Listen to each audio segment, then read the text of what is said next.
Assalamualaikum warahmatullahi wabarakatuh. Perkenalkan, kami dari kelompok 8 Magister Hukum Universitas Pembangunan Nasional Veteran Jakarta ingin mempresentasikan materi kami yang berjudul Mazhab Sejarah.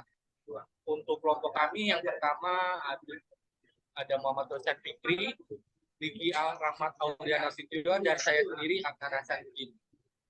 Untuk materi yang pertama akan dibacakan oleh Rosyad Fikri. Waktu dan tempat kami persilakan.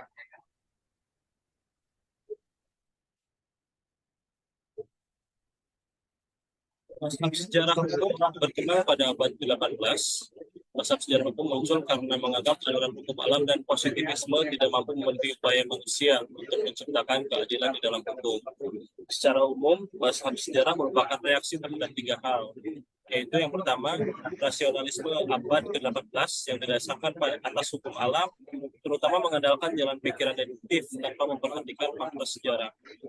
Kemudian yang kedua adalah semangat revolusi Perancis yang menentang memenang tradisi dengan misi kosmopolitannya.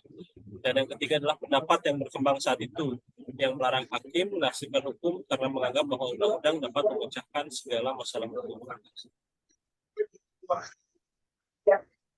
Konsep hukum dianggap sebagai penentang dasar pengembangan ilmu sejarah hukum. Dalamnya, yang berjudul On the Rules of Constitutional Society for Gesetzgebung und Rechtswissenschaft tentang pekerjaan pada zaman kita di bidang perundang-undangan dan ekonomi. Dia menganalogikan munculnya hukum timbulnya bahasa suatu bangsa. Begitu pula hukum, tidak adanya bahasa yang universal, maka tidak ada pula hukum yang universal. Pandangan ini menolak cara berpikir bahwa aliran hukum alam dan bertolak belakang dengan positivisme hukum. Salvini menilai bahwa hukum timbul bukan karena perintah penguasa atau kebiasaan, tetapi karena perasaan keadilan yang ada dalam jiwa bangsa, sehingga jiwa bangsa diungkapkan sebagai sumber hukum. Dia juga berpendapat tidak dibuat, tetapi tidak berkembang bersama masyarakat. Selain Salvini, pemikir dari filsafat sejarah hukum adalah Leo Friedrich Buchta. Buchta merupakan sehingga mengembangkan lebih lanjut pemikiran menurut dapat tiada istiadat dan melalui Buchta pula yang dalam bangsa harus disahkan melalui kehendak masyarakat yang terorganisasi dalam negara. Materi selanjutnya akan disampaikan oleh Diki. Henry Sambar Maini. Jadi konsep ini banyak mempengaruhi pemikiran Maini. Ya, salah satu penelitian Maini yang terkenal adalah studi perbandingan perkembangan lembaga-lembaga hukum masyarakat yang sederhana dan masyarakat yang telah maju. Hasil penelitian tersebut kembali memperkuat pemikiran konservatif yang membuktikan adanya pola evolusi pada berbagai latar belakang masyarakat dalam situasi sejarah yang sama.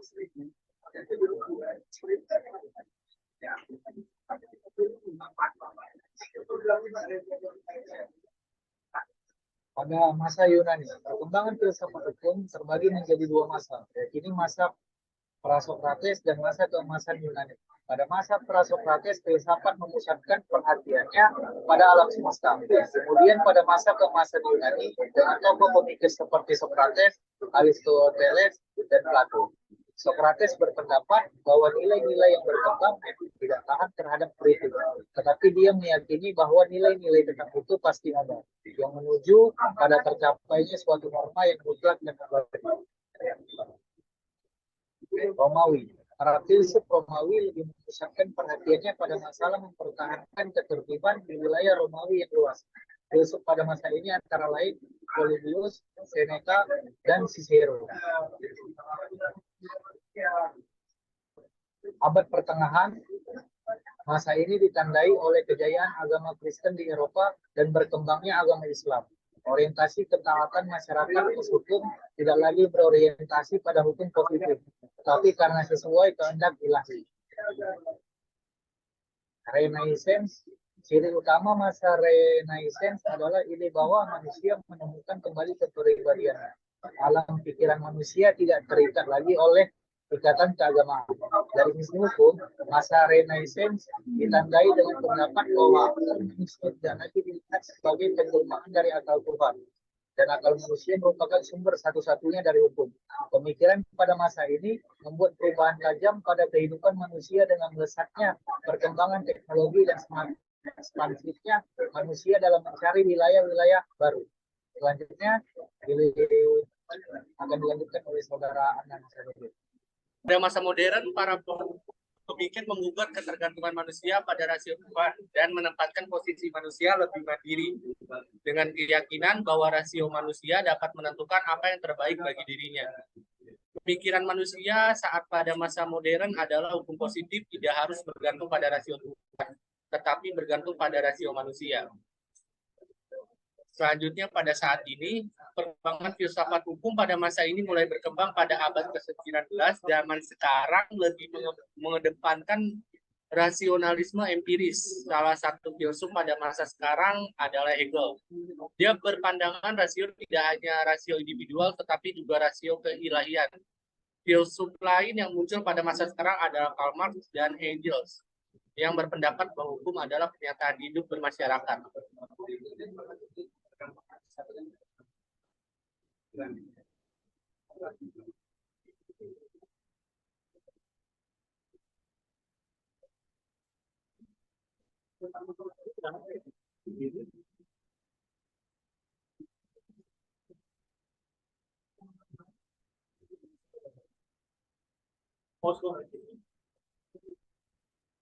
Di pause.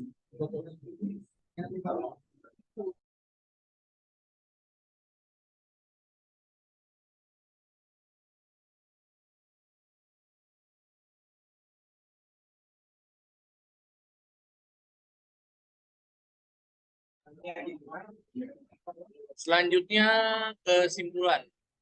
Mazhab sejarah dalam filsafat hukum strategis kedudukannya esensi dari nilai mazhab sejarah adalah jiwa bangsa sebagai sumber hukum yang hidup dan berkembang dalam masyarakat. Mazhab sejarah sangat besar perannya dalam perkembangan konsepsi hukum karena selalu ada korelasi antara masa lalu, masa kini, dan masa depan. Nilai utama dapat melebur dengan nilai-nilai yang berlaku saat ini untuk mendapatkan makna yang mendalam dan mendasar.